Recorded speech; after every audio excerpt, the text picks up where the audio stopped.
जब भीष्म पितामह को अर्जुन ने बाणों की सैया पर लेटा दिया, तब भगवान कृष्ण आखिरी बार उनसे मिलने गए। उनको देखकर भीष्म पितामह ने अपने अंतिम शब्द में कहा, हे केशव, मुझे मेरे पिछले 10 जन्म याद है, लेकिन इसके बाद भी मैंने ऐसा क्या बड़ा अनर्थ कर दिया कि आज मुझे ये दिन देखना पड़ा।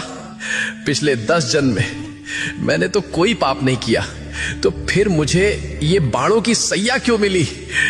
ये बाणों की सैया अब मुझसे सही नहीं जाती। मुझे मेरे सवाल का जवाब दो केशव।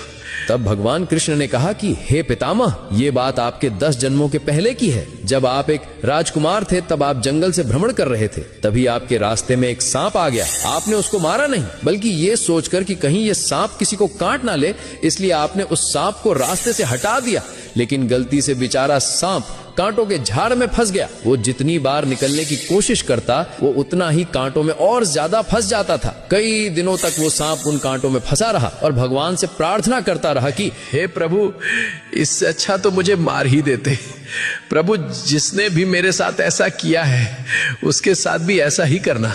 लेकिन पिछले 10 जन्मों में आपने ऐसा कोई पाप ही नहीं किया जिससे आपको उस कर्म का फल भोगना पड़े। लेकिन जब द्रौपदी का चीर हरण हो रहा था, तब आप मौन रहकर भी ये सब देखते रहे थे। आप चीर हरण को रोक सकते थे, लेकिन आपने ऐसा नहीं किया। तभी आप इस पाप का भागीदार बन गए थे। इसी कारण से जैसे वो सांप उस दिन कांटे में फंसा था, आज उसी प्रकार आपको ये कांटे की सैया मिली है। तुम कितने भी बुरे कर्म कर लो, लेकिन उसका फल अवश्य मिलता है, इस जन्म में या फिर अगले जन्म में, लेकिन मिलता जरूर है। भगवान कृष्णा को दिल से मानने वाले भक्त कमेंट में जय श्री कृष्णा अवश्य लिखें।